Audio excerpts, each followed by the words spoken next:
Tunasoma kitabu cha Waefeso sura 2 aya 14. Mwene data yagose mwekabagema ukabagema rero Abakolosayi kitabu cha taona kitabu cha Wakolosayi sura 2 aya 12 ngeza ku 14 hadi 14. Tunasomea Waefeso Natangulia kusoma katika kitabu cha Waefeso 2:14. Tasoma kwa jina la Bwana wetu Yesu Kristo. Uwo ni we mahoro yacu, kuko yaduhinduye twebwe ababiri kuba umwe, akuyeho ubwanzi ari bwo rusika rwari hagati yacu rutugabanya, amaze gukuzaho amategeko y'iby'imihango umubiri we, kugira ngo ababiri abarememo umuntu umwe mushya muri we, ngo azane amahoro atyo. Amen.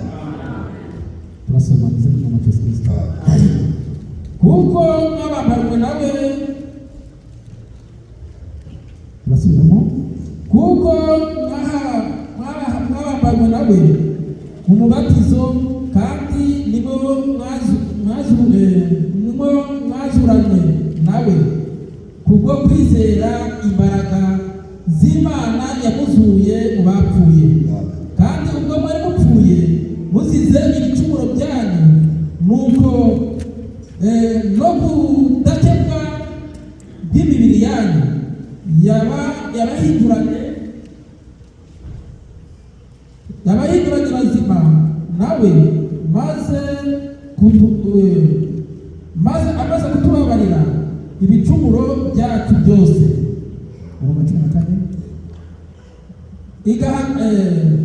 Igahanagura urwandiko rw'imihango rwaturegaga burundu, ikadukuzaho burundu, ikadukuzaho kurubamba ku musaraba, kandi amaze kunyaga abatware n'abafite ubushobozi, ibahemura ku mugaragaro, ibivuga hejuru k'umusaraba. Amen. Amen. Tujihagaze tungali tunasimama masengesho rigufi kwa neno fupi, kaombi fupi. Data John na ndugu John anasenga kuri jambo, ataombea neno hili. Imana duhe umwanya mwiza, Mungu atupe muda mzuri ndetse n'amatwi yo kubyumva na masikio ya kusikia, kwa jina la Yesu Kristo. Icyubahiro namukomeye, uhagaze tukora icyubahiro, tuzi ko kuri wowe ariho duhahira. Amen. Duteye rero kugushyira hejuru duhagaze, twese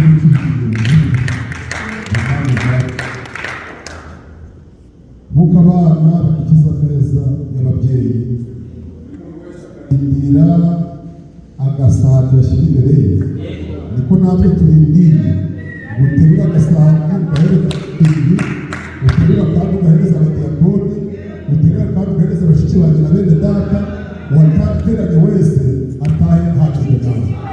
Ariko baratubwira muzababera kuko nanjye nduwera.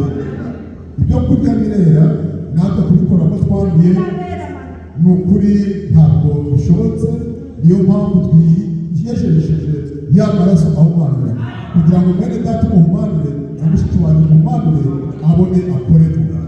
Mu ijambo ryawe harimo imiti ikiza abarwayi, mu ijambo ryawe harimo imiti ikiza ubumuga, mu ijambo ryawe harimo ibisubizo by'abaturage bafite imitima ikeneye ibisubizo. Uwaje wese afite ikibazo muri asambwe, ijambo rishobora gusomwa atahe abonye ibisubizo. Abarwayi iri jambo rigisomwa rigakire, abafite ibibazo nibirangire. Tuguhaye karibu ku mugaragu wawe, n'abera bose tuguke n'aya materaniro, utubere alfa na omega. Abadayimoni tubirukanye mu izina rya Yesu Kristo. Karibu Mwuka Wera utugaburire, dutahe twese tuvuga tuti twabonye Imana, tubisabye Imana mu izina rya Yesu Kristo. bashobora kwicara. Tunaweza keti. Yenda mwene data turi kumwe Mimi na ndugu ambaye tuko pamoja. Tubasuhuje mu izina ry'Umwami Yesu Kristo. Wote kwa jina la Yesu. Tubasuhuje mu izina ry'Umwami Yesu Kristo. Kwa jina la Yesu Kristo. Vuga ngo Maranatha. Sema Bwana yuaja. Mwami Yesu Kristo atugire neza. Bwana ametenda mema. Tubonetse uyu munsi. Tumeonekana siku ya leo. Duteranye ku buntu bwayo. Tunakusanyika kwa neema yake. Twabipanze nk'abantu. Kama wanadamu. Ariko bisohojwe nk'uko Imana ibishaka. Amen. Imana niyo ishobora byose. Mungu ndiye muweza yote. Nshimira Imana cyane twebwe twese. Mungu sote kwamba imetuonekanisha. By'umwihariko nshimira Imana cyane ishoboje umufasha wanjye guterana. Muri minsi nanjye bimeze neza. Ambazo zimepita hakustarehe vizuri. Ararwaye. Ariko twizeye ko Imana ikiza. Imana ni umukiza. Dufite ibihamya. Ubuhamya rero nibwo budukomeza. Ese nabo tubuhamya kubwibyo. Ubuhamya bari namwe mu izina rya Yesu Kristo. Ibidashobokera abantu Imana birashoboka. Babonye uriya muntu wari umaze imyaka n'imyaka arwaye, ibintu bye yarabimaze abitanga, ajya mu bavuzi, ibintu bimushiraho, ariko ahuye na Yesu arakira. Uwiteka n'umukiza. Imana yakije uwo ndetse igakora n'ibindi n'ibindi. Twizeye ko na mushiki wacu Imana namukiza mu izina rya Yesu Kristo.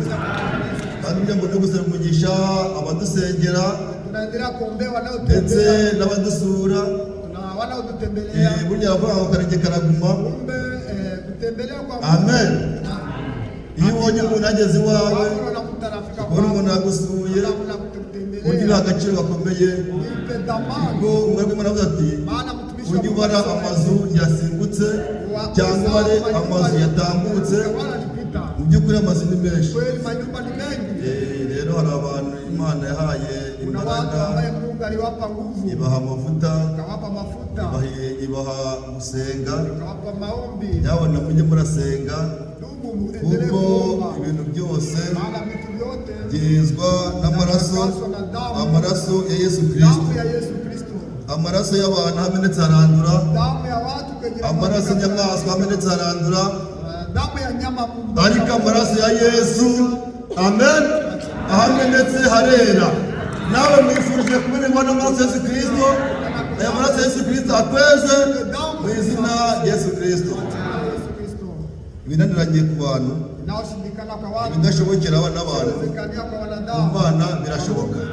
Mu by'ukuri mfite amashyi ku mutima kandi nagira n'ubuhamya bukomeye kuko dufite Imana ikora imirimo kandi igakora ibitangaza. Hari ibintu byinshi umuntu atekereza. Kuna vitu vingi mtu anawazia. Wowe ubwako bishyira mu ntekerezo ukagirwa n'umutwe, nyamara nta n'ikintu akora, nta n'ikintu waho ubwawe wahindura, nta n'ikintu ubwawe ushoboye. Ariko nyamara usenze ukabwira Imana, Imana ishobora byose. Wenda umufashe ashobora kutuganya kwandika cyangwa kubivuga, ariko uwamahakanya ngahaguruke avuge, yavuga byinshi.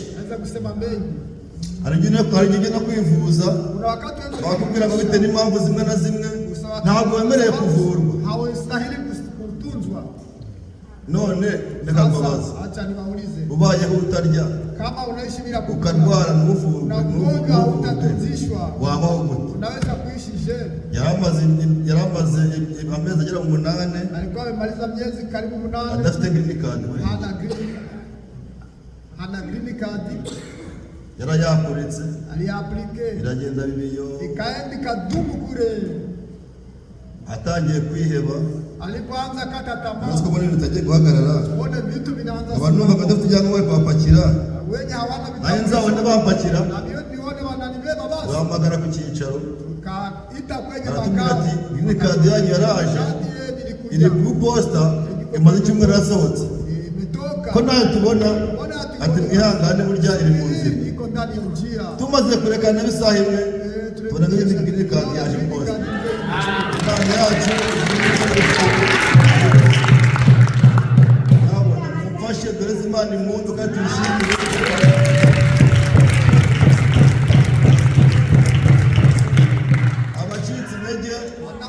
abihebye muhumure, iyakoze biriya, iyakoze bya bindi n'ibindi zabikora. Amen. Reka abakaririmba bakize ngo turirimbe mbere yo kutwumva ijambo ry'Imana. Gatabo ka Wokovu, indirimbo y'Igiswahili ya 50, nituka twiganyira, nitukihebe, nitugacika intege, tujye twizera Imana, tumenye ko Imana ishobora byose. Mbere yo twumva ijambo, reka baririmbye dufatanye kuririmba indirimbo ya 50. Sitasumbuka kwa kuwa Mungu ananitunza daima, anachukua mizigo yangu nyakati zote.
abana baba perezida bafite ibyubahiro, abana perezida bakubahwa, ndetse bagera imbere bakabacira bugufi. Kandi umwana w'umwami, Imana ishobora byose, yaremye ijuru n'isi, yaravuze ati ntacyo muzaba, kuko mwebwe ubwanyu muri abanjye, nanjye ndi uwanyu. Izera Imana, ku Mana byose birashoboka. Amen. Ku Mana byose birashoboka. Ubu se twarangazwa mu magambo meza cyane, amagambo atubwira ati mugume mu isezerano, mugume mu ijambo ry'Imana, nimubivemo. Nubwo haza ibibazo, nubwo haza ingorane, nubwo baguhiga, nubwo bagutuka, uko byagenda kose, yaba ari ibyago, yaba ari intambara, yaba ari ingorane, ntibigutandukanye n'ijambo ry'Imana. Wowe gumamo, gumamo, ureba amaherezo yabyo. Ijambo ry'Imana avuga ngo ntabwo iri jambo ryapfuye kuza gusa, iri jambo riratangije. Uyu murimo urawutangije, umurimo ntabwo ari uwanjye, umurimo ntabwo ari uwanjye kutugasi, umurimo ntabwo ari umuntu runaka, umurimo ni uw'Imana. Ijambo ry'Imana rirambwira ati yatangije umurimo muri mwe, nanjye nzawusoza. Amen. Yatangije umurimo muri mwe, nanjye nzawusoza. Ijambo ry'Imana riravuga riti amen. Amasezerano mwebwe ubwanyu, ubwacu, twebwe, amen, turi abana b'isezerano. Amen. Na nimba turahawe isezerano, oya birebe ndi iyo umukobwa asabwe yarahawe isezerano, akumva ko imbere hari ubukwe, yitegura gute? Ibineza neza, umunezero aba afite, ukabona ari kwisetsa, wamureba ukareba ukuntu akeye, wamureba ukareba ukuntu gushyashyana. Ari gushyashyana kubera iki? Ari gufata turiya kubera iki? Afite isezerano. Amen. Natwe rero twahawe isezerano, kandi turabona ibisezerano. Nimba turahawe isezerano, turirindire, turebe kwiheba, turebe gucika intege. Yabivuze no kubikora izabikora. Amen. Hanze hari ibirangaza byinshi, abatuvuga ni benshi, abadukoba ni benshi, ariko se Yesu bamuvuze. Yesu yarakubiswe azira iki? Azira wowe nanjye, bamupfura inzira z'ubwanwa kugera igihe avuga ati byose birangiye. Bibaza ko afite inyota, bamuzanira inzoga z'ipongo baramunywesha. Ibyo byose biri kuba kubera iki? Kuko ari gusohora, ari mu nzira y'ubucunguzi. Amen.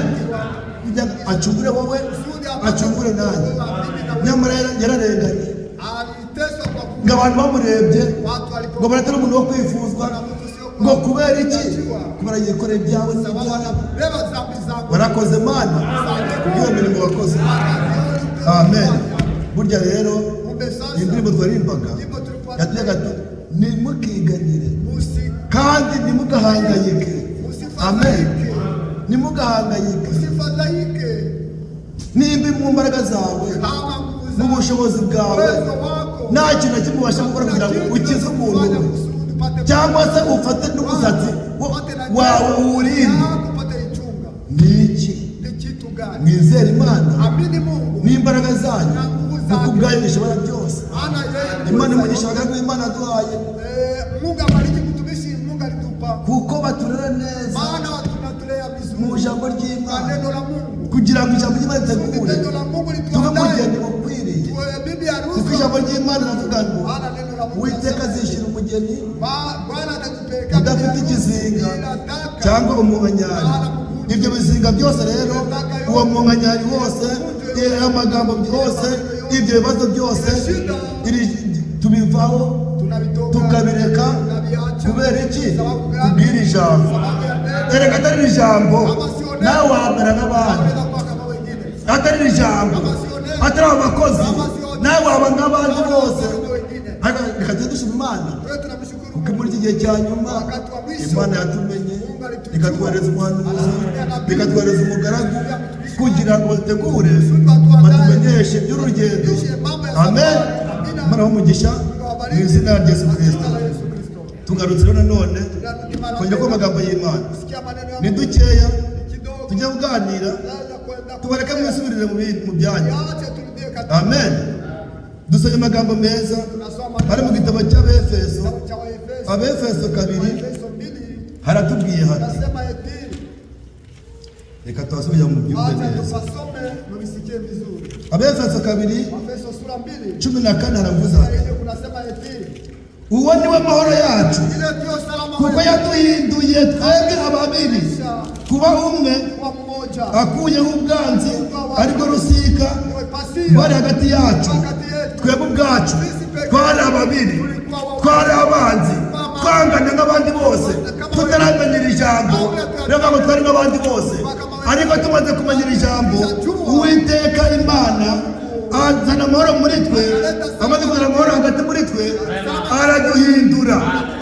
Ijambo ry'Imana ryo kuganiriza uyu munsi ni ijambo rivuga riti dufite Imana ihindura. Amen. Dufite Imana ihindura ibabere datamu, dufite Imana ihindura baki bacu. Amen. Iyo umaze kumenya Imana n'ijambo ry'Imana, uwari mubi ahinduka kuba mwiza. Amen. Nuzabona umuntu agifite urwango, ukabona umuntu akwanga, ukabona umuntu agifite umupaka atagera kubw'urwango rwe, uzamenye ngo ntabwo arahura n'Imana, kuko iyo yaba yarahuye n'Imana, Imana yamusiga gutyo. Dufite Imana ihindura. Amen. Mwifurije guhura n'iyo Mana. Iyo Mana iriya irahindura ibidashobokera abantu, ibidashobokera abantu ku Mana birashoboka. Ese wumva yaraniranye? Ese wumva ufite ibibazo bidashoboka? Ese wumva ufite ingorane zidashoboka? Egera Imana, Imana irahindura. Imana iguhindurire. Amen. Ikwambura ibyo bibi, iguhereza ibyiza. Imana igukure ibibazo, iguhereza ibisubizo. Amen. Kuraho ibibazo byawe, wakira ibisubizo, kuko dufite Imana ihindura. Amen. Dufite Imana ihindura. Twebwe ababiri yaduhinduye kuba umwe. Ubu njyewe ndi umwe na Gerari, ubu njyewe ndi umwe na Kabagema, ubu njyewe ndi umwe na Shantare. Turi umwe kuko ijambo ry'Imana. Amen. Twese ese wizeye ibyo? Turi umwe kuko ijambo ry'Imana. Nimba uramenya Kristo ukamenya ijambo rihindura, amen, dufite Imana ihindura. Mwizere ijambo ry'Imana, mumenye ko Imana ishobora byose. Abari babi bahuye n'Uwiteka ibahindura kuba beza. Uwari rwango akamuhindura rukundo. Amen. Wari nyirarwango ahura n'Imana akabagira rukundo. Amen. Niyo mpamvu mwifuje guhura n'Imana. Niba warahuye n'Imana, ntabwo waba ukimeze gutyo. Uhuye n'Imana ntabwo waba ugifite bwa bwanzi byavuze twarimo kera. Ibyo iyo uhuye n'Imana, Imana guhindura, kuko dufite Imana ihindura. Ari amagaratiya baradusomeye baravuga bati mu Bagalatiya, reka twihute tuba dufite umwanya muto, kabajya mu ngiro basubire gake. Bagalatiya yaba sorry leta turasomera Abakolosayi. Kuko mwabambanye nawe mu mubatizo kandi ni nako, kuko mwabambanye nawe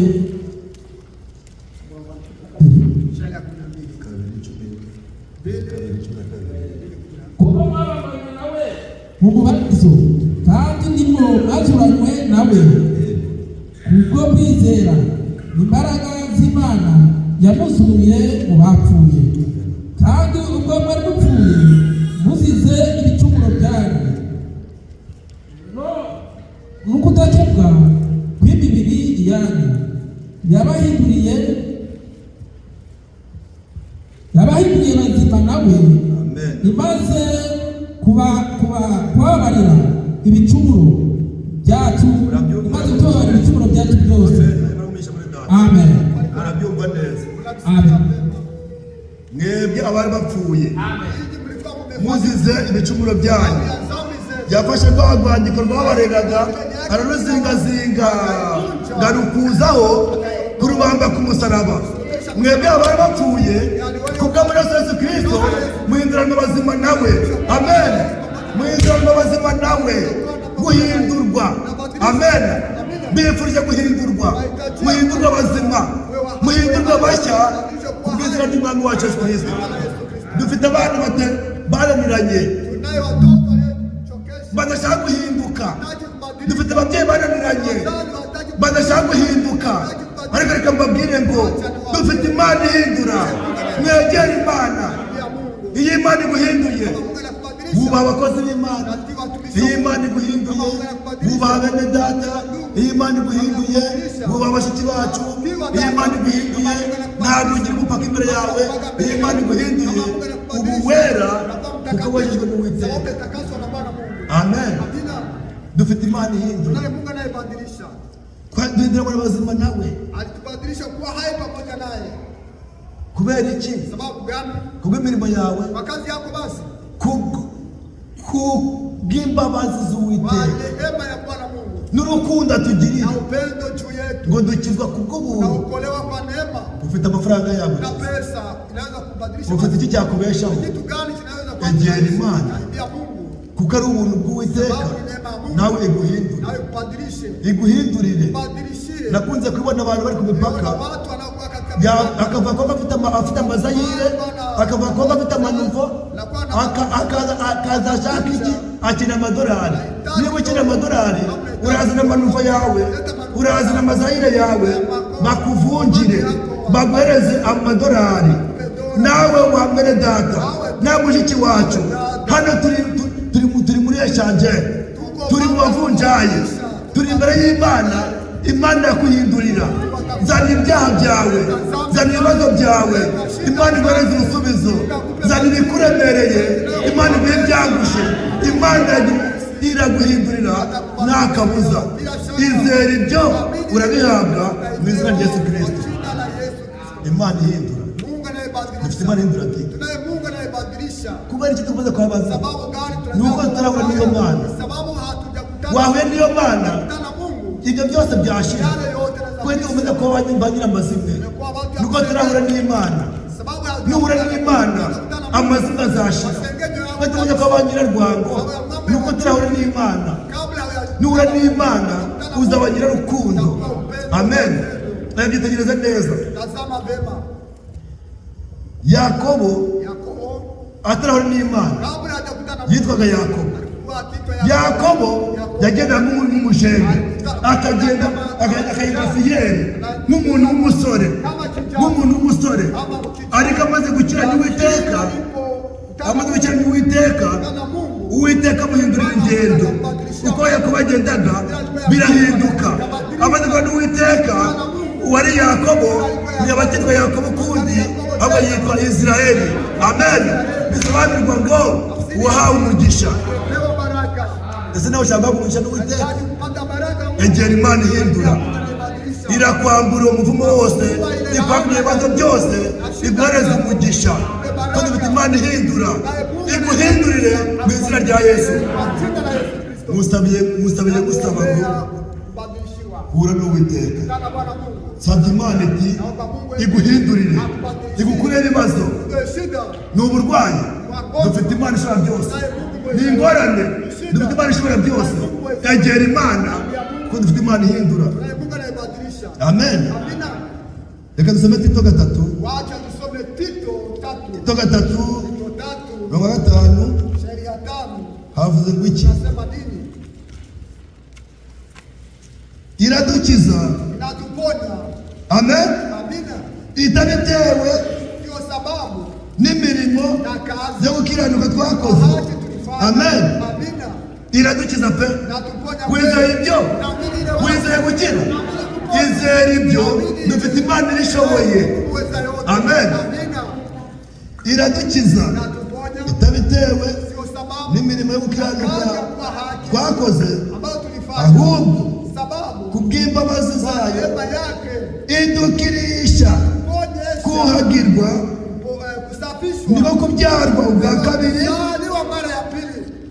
ikadukirisha no guhindurwa. Amen. Guhindurwa di. Ukeneye guhindurwa? Akira Umwami aguhindure. Ntabwo guhindura, aguhindurire ibijyanye n'ugoye ibikwambure iguhereza ibyangushye ubona amahoro mu mutima mu izina rya Yesu Kristo. Guhindurwa dufite Imana ihindura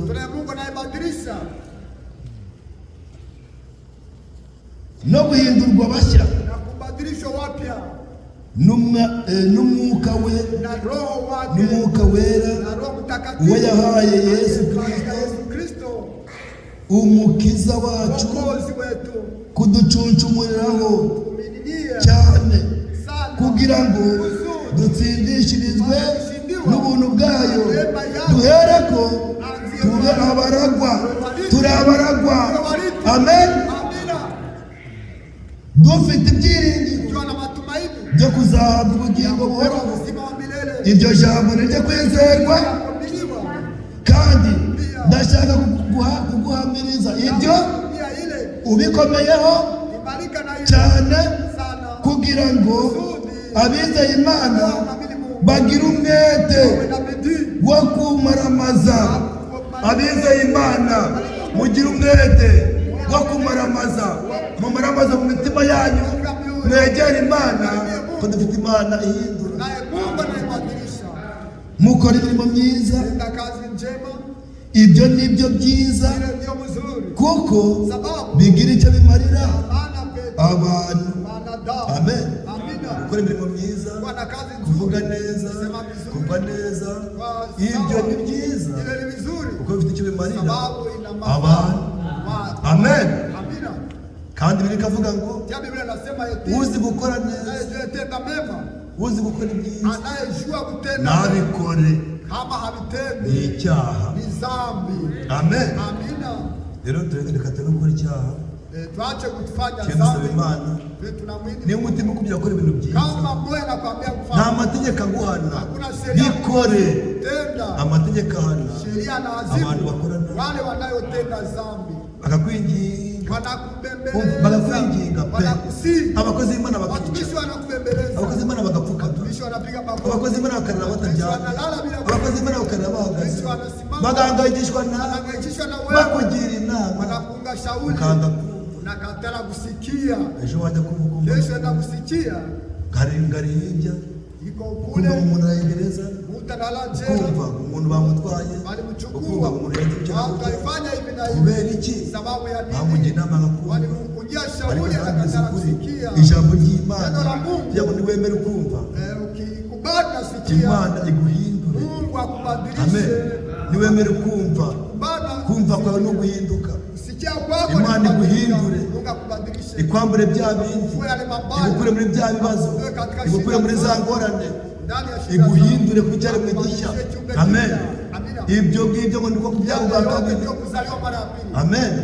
Twere tukizera nk'abafarisayo, ngo twereke abantu ngo turizeye, ngo twereke abantu ngo turi mu mwuka, ngo twereke abantu ngo turasenga cyane, nyamara ijambo ry'Imana rivuga ati guhinduka bisa kuvuga ubwa kabiri. None se ngo nanjye muntu ungana gutya nagira ngo kugira ngo avuge ubwa kabiri gutya, nawe ukaba ari umuyobozi, nawe ukaba ari umubwiriza butumwa, nawe ukaba ari umukuru ukaba utazi oya, vuga ubwa kabiri ukore ibyiza. Amen. Imana ibashoboze kandi bamugisha mu izina rya Yesu Kristo. Erega nubona bya bindi byose bibi waratandukanye nabyo, ujye umanika akaboko ushima Imana, uvuga ati ahimba Uwiteka kuko nawe ni Imana ihindura. Imana yakoboye ni Imana, Imana iramuhindura. Nawe ndakusaba kugira ngo Imana iguhindure. Aburahamu ntabwo yakitwa Aburahamu, yari yitwa Aburahamu, ariko Imana imurebye ahuye n'Uwiteka, Imana avuga ati ntabwo cyitwa Aburahamu ahubwo witwa Aburahamu, uhawe umugisha. Amen. Uwiteka yaguhaye umugisha araguhindura. Ntabwo yaguha icyitwa Nyirarwango, ntabwo yaguha icyitwa Nyiramazimwe, ntabwo yaguha icyitwa Yakobo, ntabwo yaguha icyitwa Aburahamu. Uwiteka yaguha umugisha aguhindura n'izina. Amen. Imana iguhindurire mu izina rya Yesu Kristo. turi ku magambo meza avuga ati dufite Imana ihindura, hahirwa uwahuye n'iyo Mana. Iyo uhuye n'iyo Mana ntabwo ujya uhuzagurika. Imana iri aho, Imana iri aho, Imana iri hariya cyangwa Imana iri hariya. Ese ni twebwe b'ukuri, twe dusenga by'ukuri cyangwa ni bariya? Ese aba nabo, ese na bariya nabo? Urumva ntabwo urahura n'Imana, uracyahuzagurika. Iyo wahuye n'Imana, Imana ikaguhereza umugisha, ugira igihagararo, ukamenya aho uri, ukamenya aho uhagaze, ukamenya bene so, ukamenya bashiki bawe.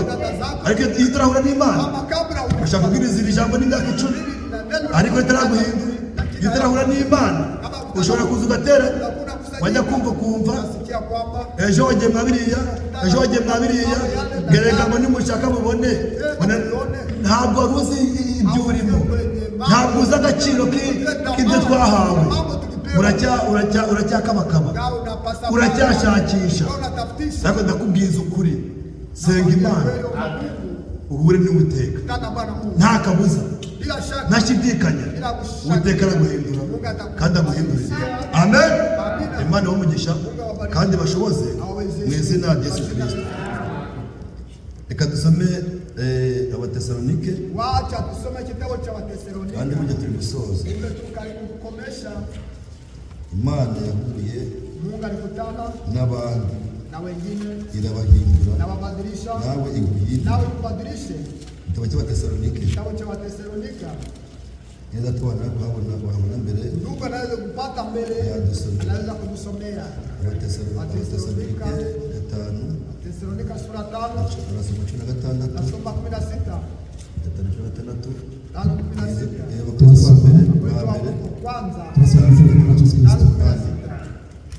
Mwishime iteka, musenge udasiba. Ni bande barishima? Amen. Nabahuye n'Uwiteka. Amen. Ntabwo wagira umunezero w'ibyishimo utarahura n'Imana. Ijambo riratubwira ati mwishime iteka, mwishimira mu Mwami, tukaribyo Uwiteka Imana ashaka kuri twe, dore twishime. Mwishime iteka, musenge udasiba. Mu bibaho byose muhore mushima, kuko ari byo Imana idushakaho, muri Kristo Yesu. Komeza 19. Nimukazimye umwuka w'Imana, kandi ntimugahindure ibihanurwa, ahubwo mugerageze byose, mugundire ibyiza, mwirinde igisa n'ikibi cyose. Amen. Imana igumishe muri data ngo mwishime iteka, musenge mudasiba, mu bibaho byose muhore mushima, kuko ari byo Imana ibashakaho muri Kristo Yesu. Nimukazimye umwuka w'Imana, kandi ntimugahinyure ibihanurwa, ahubwo mugerageze byose, mugundira ibyiza, mwirinde igisa n'ikibi cyose. Amen. Iri jambo rishaka kutubwira iki? Neno la Mungu hili linataka kutuambia nini? Hari abantu bajya bashaka kuzimya umuriro w'Imana muri bene data b'iki bacu, bagakomeza kukurebera muri ya sura wahozemo, nguriya se nawe, ugasanga bagutaramyaho, mwahura ikiganiro cye ni urucantege, mwirinde kuzimya umwuka w'Imana, kuzimya umuriro w'Imana muri bene data, muri bashiki bacu, ahubwo muri byose mugundire ibyiza, kandi mumore mwishima iteka. Amen. Mumore mwishima iteka. Niba Imana ishobora byose, ikaba yarakoze imirimo n'ibitangaza, mukamuzi ibihamya by'abo Uwiteka yakijije, mukumva ibihamya by'abo Uwiteka yahinduye, mukumva ibihamya by'abo Uwiteka yahinduriye amazina, ikabahereza amazina mashya. Ni ukubera iki mucika intege? Ni ukubera iki mwiheba? Ni ukubera iki mutizera? Kwizera ni ukumenya rwose udashidikanya. Mwifurije guhinduka, ukamenya ko Uwiteka Imana ishobora byose. Amen. Dusoreze ku gitabo cy'Abami. Iminota yagiye, muratubabarira. Dusoreze ku gitabo cy'Abami, ariko turabe ko dufite Imana ihindura. Niba utarahinduka, usenge Imana iguhindura. Bahora batwigisha muri Mungu. Reka bino, reka nibi, gira gutya, ariko tukareka kumva. Lakini tunakosa kusikia. Tukareka kumvira n'ijambo ry'Imana. Kumvira abakozi b'Imana. Watumishi wa Mungu. Iherezo ryabyo ni mwisho yake ni gani? Ariko iyo wemeye ugahura n'Imana, kama nakubali kukutana Mungu, ukizera ijambo ry'Imana, ijambo ry'Imana rahindura. Ntabwo wahura n'Imana mugume umeze kwa kundi. Ntabwo wahura n'ijambo ry'Imana ngo umwuka w'Imana abe kuri wowe ugume muri bya bindi, ahubwo urahinduka. Ntabwo wahura n'Imana uba uri hano udahari. Harimo abantu muri kureba imibiri ahangaha, ariko umutima wawe uri he? Umwuka wawe uri he? Ko ndi ko utari hano. Wakwegereye Imana, Imana iguhindurire. Ntupfe kuza gusa, ahubwo uze bivuye mu mutima. Amen.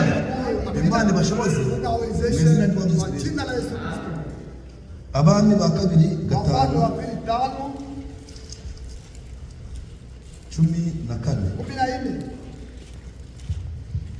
turasoma mu Yesu Kristo. Nuko aramanuka yibira muri Yorodani karindwi, nk'uko uwo muntu w'Imana yari yamutegetse. Uwo mwanya umubiri we uhinduka nk'umwana muto, arahumanuka. Amen. Ukeneye guhumanuka amahumane urwaye, ukeneye gukurwaho ibibembe byawe, ukeneye gukurwaho ikizira cyawe, ukeneye gukurwaho ibibazo byawe. Dufite ijambo ry'Imana kandi rishobora byose. Hari ibyo ufite byakunaniye, dufite Imana ishobora byose. Izere uwo mwami. Imana yabashe gukiza Namani aragenda, maze Elisa amubwira ati genda muri Yorodani wiyongeremo karindwi. Yari umuntu w'umurwayi. Namani yari umubembe, yari umuyobozi w'ingabo, ariko ngo asuzuguritse ko yarwaye ibibembe. Yari afite ibibembe, kandi umuntu urwaye ibibembe biravuga ngo benshi baramunenaga. Ntabwo yagomba kujya mu bantu benshi, kandi we yitwa ngo ni umuntu w'umuyobozi, ntafite amaraka, ntafite ingabo nyinshi. Ariko amaraka ye no kugira ingabo nyinshi byari byaramumariye iki kuri ubwo burwayi bwe? Yaramariye imyaka n'imyaka, ariko ananiwe gukira. Ariko ageze aho Imana iri, ijambo ry'Imana ritubwira ngo nuko aramanuka yikubita muri Yorodani, ngo ku nshuro ya karindwi ngavamo ngo umubiri wari ushaje, umubiri wari kubera kurwara ibibembe, wari warabaye umweru dede. Ariko kubera guhura n'Imana ava mu mazi, ngo umubiri we umeze nk'uruhinja. Ukeneye kugira ngo Imana ikumareho umubiri ushaje, ukeneye ngo Imana igukureho ibibazo bigusazisha, ukeneye ngo Imana igukureho ingorane zawe, ukeneye ngo umubiri wawe usubire kwa nk'uruhinja. Dufite Imana ishobora byose. Dufite Imana ishobora byose. Nibutse umuntu ugeze kuri iyi ndirimbo aravuga ngo erega tugasura mubona ni ukubera Imana. Udafite Imana iyo sura yawe yaba ari mubwije ukuri. Namani ahuye n'Imana, umubiri we umera nk'uruhinja. Si ibyo gusa, Imana ibasha kumukiza ibibembe mu izina rya Yesu Kristo. Imana yakije Namani, niyo Mana ikiza. Namani avuga ngo uhereye none menye ko mu isi ari Imana ikiza, namwe bakize mu Yesu Kristo. Nabaganiriza amagambo meza kandi make, amagambo avuga ati dufite Imana ihindura. nawe mwifurije guhura n'Imana. Iyo Mana yahinduye abandi, nawe ubashe kuguhindura. Iyo Mana bahindura amazina, nawe uguhindura amazina, kuko n'amazina yacu irayazi. Nimba ari Nyirarwanda irakuzi, nimba uri Nyiramazina irakuzi, nimba uri Nyirarugomo irakuzi, nimba uri Semana irakuzi, nimba ibintu byose wakora nawe wakwisha Uwiteka. Uwiteka arakuzi kandi Uwiteka arakureba. Nawe nimba ubona ibyo byose bikuruhije, ukaba ufite ikibazo cyakunaniye, ukaba wumva ukeneye guhinduka, ariko wowe ubwawe ntacyo utakoze, ukabona biranze, ufite Imana ihindura. Egera Imana, upfukame, umusabe. Yahinduye abandi, irabahindurira. Nawe kuri uyu mugoroba mwifurije guhura n'Imana iguhindurire amateka mabi wanyuzemo, amateka mabi ufite, ya shusho bakikureberamo, ya sura bakikuvugamo, ya sura bakikwita. Imana yikwambure, ikwambika isura nziza. Abazakureba bose bazavuga ati yahuye n'Imana. Imana y'umugisha mu izina rya Yesu.